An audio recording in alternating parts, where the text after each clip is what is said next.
통신 및 인터넷의 발달, 그리고 스마트폰의 대중화로 SNS를 사용하는 이용자의 수는 급격히 늘었습니다. 우리는 SNS 이용자에 대한 인터뷰를 진행하기 위해 서울 시내에 위치한 대학을 방문, SNS에 관한 인터뷰를 진행하였습니다. 사용합니다. 어떤 SNS를 주로 사용하세요? 페이스북이요. SNS를 사용하시는 목적이 어떻게 되세요? 친구들이 글을 올리면 그걸 읽거나 아니면 또 새로운 글 올라오면 그 보는 재미가 있어서 자주 봅니다. 네, 사용해요. 주로 어떤 SNS 사용하시나요? 페이스북이요. SNS를 사용하시는 목적은 어떻게 되시죠? 친구들 소식 알려고 주로 해요. 네, 사용하고 있어요. 어떤 SNS를 사용하시나요? 주로 카카오톡이나 페이스북 많이 사용하고 있어요. SNS를 사용하는 목적은 무엇인가요? 카카오톡 같은 경우에는 주로 친구들이랑 같이 연락하는 용도로 많이 쓰이고요. 페이스북 같은 경우에는 제 소식이나 상대방 소식을 알고 싶어서 주로 많이 사용하는 것 같아요. 이처럼 대다수의 인터뷰어들은 SNS를 사용한다고 응답하였으며 그 사용 목적은 인간관계 형성 및 유지로 나타났습니다. 한 조사기관의 조사에 의하면 2013년 한국의 SNS 사용자 수는 2,460만 명, 페이스북 가입자 수는 13년 3월 기준으로 1,100만 명에 이른다고 나타났습니다.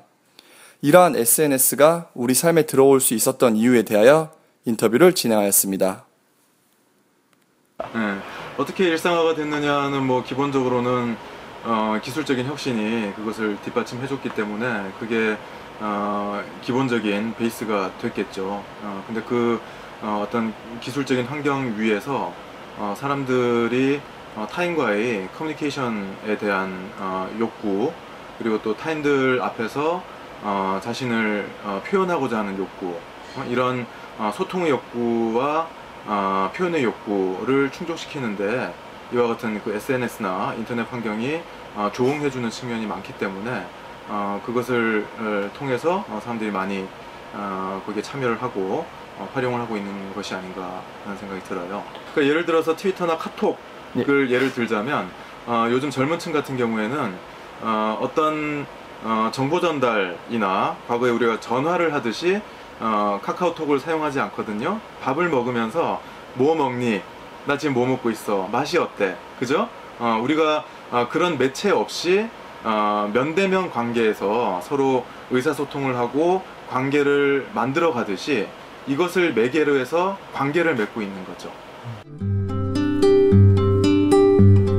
이러한 SNS 이용자의 수의 증가와 SNS의 일상화는 스마트폰의 높은 보급률이 큰 역할을 담당하였는데요. 우리는 SNS를 활발히 사용하는 이용자들의 심층 인터뷰를 통해 SNS 사용 목적과 장점, 그리고 다양한 이야기에 대해서 들어보았습니다. 안녕하세요. 네, 반갑습니다. 네. 안녕하세요.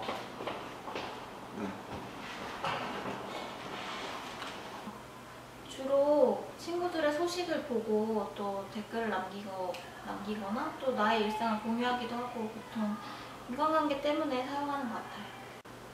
인간관계 주로 핸드폰을 통해서 직접 연락을 하는 방식으로 이전에는 취했다면 SNS를 사용한 이후부터는 페이스북을 통해서 메시지를 남기거나 또 좋아요를 누르거나 댓글을 남기거나 하는 식으로 하는 소통량이 더 많아진 것 같고 실제로 전화를 하거나 연락을 하는 횟수는 오히려 조금 줄어든 것 같아요. 예전에는 정말 친한 친구들하고 직접 연락을 하는 시기였다면 지금은 친구가 맺어진 별로 친하지 않은 사람들의 소식까지도 직접 페이스북을 통해서 전해 듣게 되는 것 같아요. 물론 그 사람들과 댓글을 단다거나 이야기를 하는 횟수는 별로 늘진 않았지만 소식을 아무래도 많이 듣게 되니까 얕은 인간관계망이 형성되는 것 같아요. 장점은 아무래도 빠르게 피드백을 서로 소통할 수 있고 연락을 주고받을 수 있다는 거고, 사실 페이스북을 하면서 점점 장점을 잘 모르겠어요. SNS는 페이스북 하나만 거의 하고 있어요. 남들이 다 하니까, 친구들이 다 하니까 친구들하고 이야기하거나 보지 않을 때 이야기를 하거나 이게 대화가 되려면 SNS가 가장 편한 소통 구간이더라고요. SNS의 장점은 얇지만 되게 폭넓은 인간관계를 계속해서 해갈 수 있다는 게 가장 큰 장점인 것 같습니다. 그거는 트위터나 페이스북 같은 SNS뿐만 아니라 그 이전에 널리 이용이 됐었던 그 인터넷 카페라든지 혹은 개인 블로그 이런 경우에도 마찬가지로 해당되는 것 같아요. 그래서 아까 이야기를 했듯이 소통과 표현이라고 하는 그런 욕구를 충족시켜주는 공간이라고 했을 때 거기에서 사람들은 단지 타인들에게 어떤 정보를 제공하고 또 정보를 제공받고 이런 기능뿐만 아니라 그것을 통해서 자신의 전체를 타인들에게 표현을 하고 싶어 하는 거죠. 그리고 그런 표현 행위를 통해서 자신의 모습을 자기가 갖고 가고 싶어 하는 거예요. 예, 그래서 내가 오늘 어떤 극장에 갔었다. 그런데 문득 페이스북 생각이 났다 해서 그걸 올리는 것이 아니라 페이스북에서 표현하고 싶은 자신의 삶을 자기가 만들어가는 그런 측면이 있는 거겠죠. 그러니까 페이스북이나 트위터 등과 같은 SNS 혹은 더 넓게 인터넷이라고 하는 매체는 단지 과거에 TV처럼 TV를 보는 것이지만 우리는 인터넷을 보지 않잖아요. 페이스북을 보는 게 아니거든요. 우리는 인터넷을 하죠. 그리고 페이스북을 한다고요. 그러니까 그것 자체가 우리의 개인의 삶의 일부고 사회적인 관계의 일부이기 때문에 그 안에서 자신의 어떤 일상을 만들어가는 측면이 있게 되는 거죠. 이처럼 SNS는 바쁜 현대인에게 넓은 인간관계 구성을 가능케 한다는 점과 지리적, 시간적 경계를 뛰어넘어 친교 관계를 유지하게 도와준다는 장점이 있습니다. 인간관계 형성 및 유지에 도움을 주는 SNS지만 그 반대로 인간관계를 맺고 유지에 어려운 점을 겪게 만드는 점도 있었는데요. SNS 단점에 대하여도 이용자들의 이야기를 들어보았습니다. 단점이 있다면 처음에는 이게 페이스북이 실제로 연락하고 이런 게 즐거워서 시작했는데 나중에는 습관적으로 그 페이스북에 들어가서 보게 되고 할 일이 없으면 무조건 페이스북에 들어가게 되고 약간 중독성을 갖게 되는 게 또 단점인 것 같고 또 다른 단점이 있다면 뭔가 페이스북에 올릴 거리를 찾게 되고 일상을 올리는 게 아니라 페이스북에 올릴 거리를 일상으로 만드는 느낌? 그래서 좀 주객이 전도된 느낌이 있어요. 요즘에는 사실 그래서 페이스북에 게시글을 올리는 것 자체를 좀 자제하는 편인데요. 뉴스피드를 통해서 정보를 보고 있긴 하지만 글 올리는 것 자체가 좀 무서워졌다고 해야 될까요? 그 이유는 아무래도 내가 친하지 않은 사람들의 소식을 나도 접하고 있듯이 나의 정보도 그들에게 그렇게 보여질 거라는 것 자체도 좀 그런 것 때문에 스스로 자제를 하게 되는 것 같고 또 페이스북 글 올리는 것 자체가 좀 별로 의미가 없다는 생각도 조금 들어요. SNS가 이제 제가 뭐 친구들의 소식을 알고 싶거나 제 이야기를 친구들한테 하고 싶을 때 가장 그때는 이제 유용하고 빠른 어떤 효과적인 도구가 될 수 있는데 어느 순간 이제 제 모든 여가 시간이나 짜투리 시간을 SNS가 다 먹고 있더라고요. 하물며 보고 싶지도 않은데 습관적으로 페이스북을 검색하고 있다거나 그래서 시험 기간 같은 경우에는 이제 되게 페이스북 지웠다 깔았다 했던 적이 되게 많이 있었습니다. 가장 큰 건 그렇게 친한 친구가 아닌데 이제 한 번 얼굴을 부딪혔을 뿐인데 이제 친구 신청이 들어올 때가 있어요. 그러면 괜히 이제 거절하기가 애매해서 받아들이는 경우가 있는데 그러면 이제 되게 제가 그렇게 궁금하지 않는 사람들의 소식들도 계속적으로 올라오고 그걸 보게 되고, 그것뿐만이 아니라 제가 그런 사람들에게도 소식을 보여주려고 한 게 아니었는데 되게 많은 사람들이 제 친구가 되어버렸기 때문에, 뭐 한두 번 만난 친구들도 친구가 되어버렸기 때문에 저의 이야기들을 그 사람들까지 다 이렇게 속소견이 보여줄 수밖에 없다는 점? 네, 그렇죠. 그러니까 제가 일상생활을 하면서 맺고 있는 인간관계가 대략 한 50년 정도가 된다고 생각한다면, 이제 제가 페이스북에 SNS를 쓸 때 그 글이나 뭐 사진이나 어떤 이야기들을 쓰면 저는 의식적으로는 50명이 공유하겠다고 생각하고 그 글을 올린 건데, 생각한 것보다 훨씬 더 많은 페이스북 친구들, 뭐 100명, 200명, 300명, 400명이 그걸 다 보고 있다는 거죠. 그걸 이제 나중에 그런 걸 알게 되니까 되게 좀 당혹스러운 경우들이 있더라고요. 젊은 층만 그런 것이 아니라 40, 50대 중년의 경우에도 페이스북을 하다 보면 그런 힘든 부분을 토로하는 분들이 많이 있어요. 그거는 글쎄 인터넷 공간에만 국한된, 인터넷이나 SNS에만 국한된 현상이라기보다는, 달리 말해서 인터넷이나 SNS에서도 다른 일반적인 우리 생활의 어려운 부분들이 여기서도 마찬가지로 발생을 한다라고 이해를 하는 것이 옳지 않은가 하는 생각이 들어요. 말하자면 이 타인들과 관계를 하면서 사람들은 자기 과시의 욕구가 있잖아요.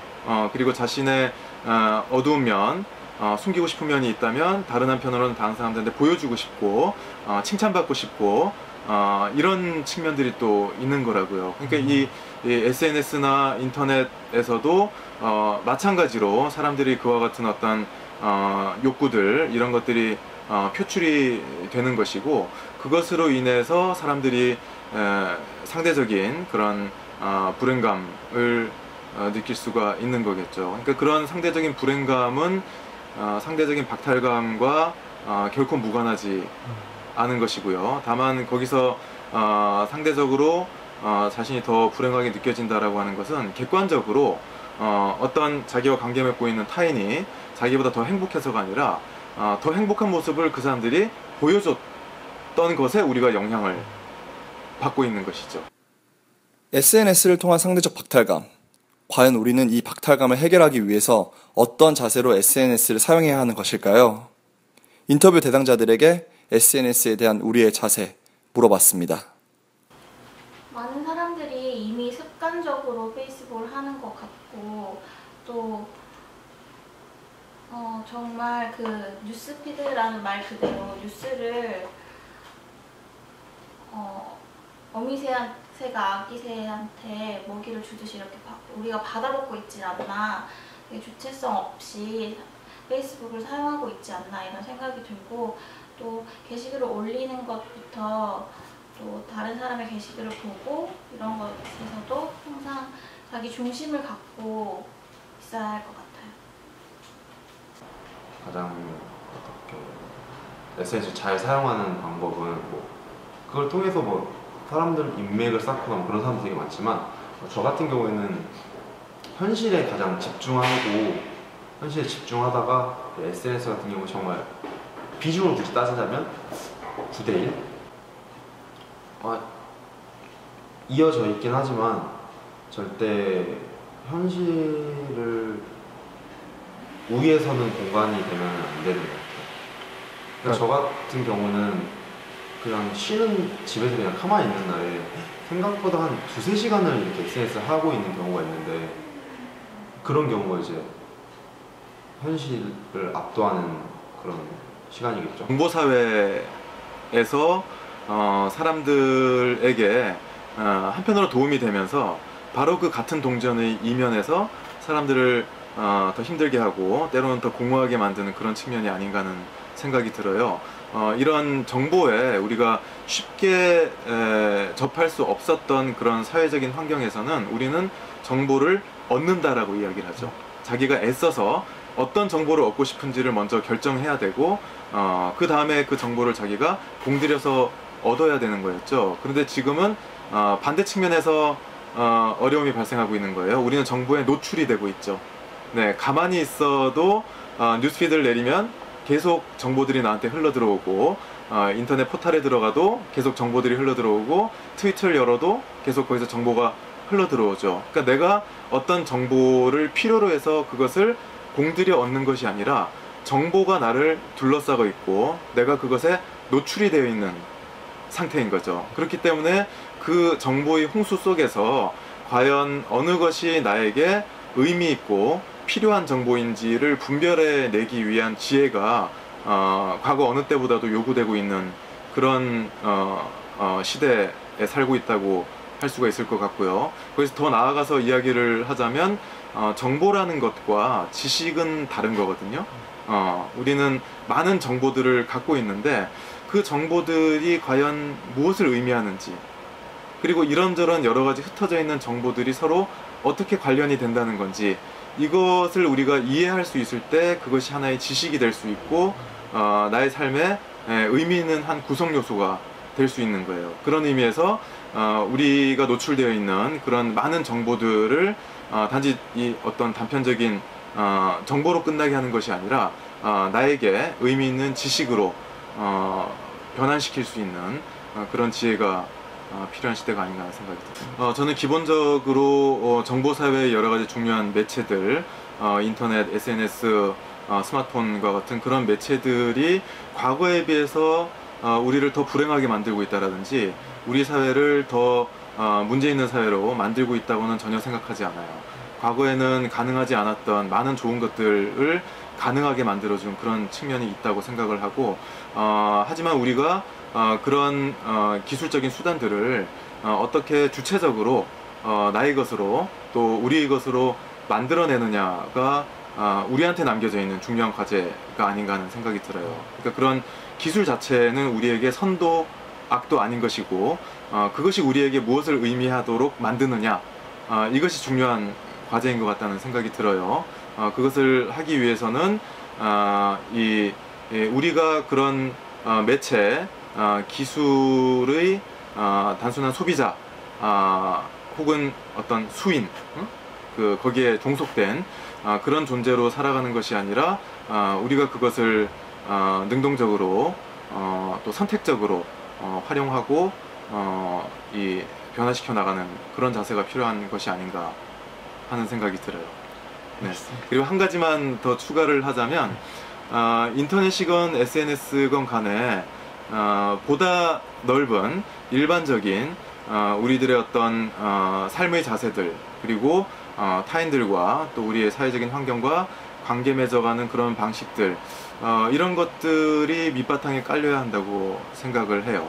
그러니까 거기서 표출되는, SNS나 인터넷에서 표출되는 굉장히 무책임한 증오들, 또 적대감, 또 타인에 대한 공격, 또 무분별한 자기과시, 이런 것들은 인터넷에서만 문제가 되는 것이 아니라 모든 일상생활에서 우리가 문제 삼고 있는 것들이잖아요. 그런데 그것이 인터넷이나 SNS 공간으로 가게 되면 이 오프라인의 면대면 관계에서보다도 훨씬 더 확장된 영향, 자기 자신이 더 이상 주워 담을 수 없는 그런 커다란 영향을 미칠 수도 있는 것이기 때문에 그에 대한 좀 더 특별한 책임감, 또 의식, 이런 것들을 가지고 거기에 참여를 하는 것이 필요하지 않나 생각이 들어요.